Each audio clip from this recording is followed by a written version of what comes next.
कान्हा और माखन चोरी की कथा। गोकुल में श्री कृष्ण के आगमन से माखन चोरी तक की लीलाएं बहुत ही अद्भुत और दिव्य हैं।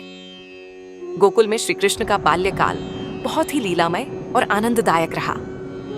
यशोदा माता और नंद बाबा को यह नहीं पता था कि उनका पुत्र स्वयं भगवान है। उन्होंने श्री कृष्ण को एक साधारण बालक की तरह ही पाला।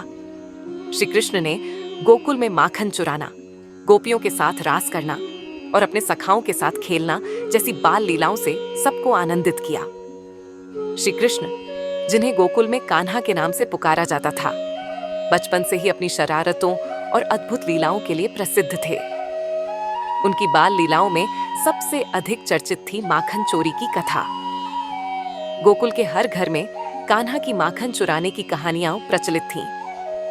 वे अपने सखाओं के साथ मिलकर घर घर जाकर माखन चुराते और उसे बड़े चाव से खाते। कान्हा की इन शरारतों से गोकुल की गोपियों को बहुत परेशानी होती थी, लेकिन वे भी उनकी लीलाओं से मुग्ध थीं। हर दिन वे अपने मटके में माखन छिपा कर रखतीं, लेकिन कान्हा की शरारतें इतनी अनोखी होती थीं कि वे हर बार किसी न किसी तरह से माखन चुरा ही लेते थे। कभी वे मक्खन के मटके को ऊंचाई पर रखतीं, तो कभी मटके के चारों ओर कांटेदार झाड़ियां लगातीं, लेकिन कान्हा और उनके सखा हर बार किसी न किसी उपाय से माखन निकाल ही लेते थे। एक दिन गोपियों ने मिलकर यशोदा मैया से शिकायत की कि कान्हा उनके घरों से माखन चुराते हैं और इस बार उन्हें सबक सिखाया जाना चाहिए। यशोदा मैया, जो कान्हा की शरारतों से पहले ही परिचित थीं, ने सोचा कि इस बार कान्हा को रंगे हाथ पकड़कर थोड़ा डांटना चाहिए। अगले ही दिन यशोदा मैया ने कान्हा को माखन चुराते हुए पकड़ लिया। उन्होंने देखा कि कान्हा बड़े प्रेम से माखन खा रहे थे और अपने सखाओं को भी खिला रहे थे। यह देखकर यशोदा का गुस्सा उमड़ पड़ा। उन्होंने कान्हा को डांटते हुए कहा, कान्हा, क्या तुम्हें शर्म नहीं आती? तुम दूसरों के घरों से माखन चुराते हो और बिना किसी डर के खाते हो।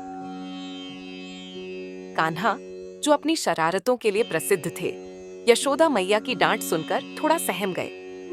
उन्होंने अपनी बड़ी बड़ी आंखों से यशोदा की ओर देखा और अपनी छोटी छोटी उंगलियों से माखन का एक टुकड़ा उठाकर उनके मुंह में डालने की कोशिश की।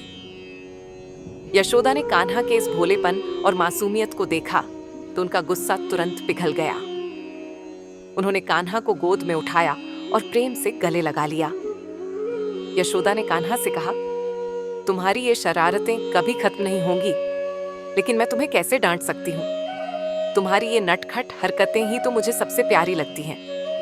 इसके बाद उन्होंने कान्हा को माखन से भरा मटका लाकर दिया और कहा, लो, अब जितना माखन खाना है खाओ, लेकिन बिना किसी से पूछे चोरी मत करना।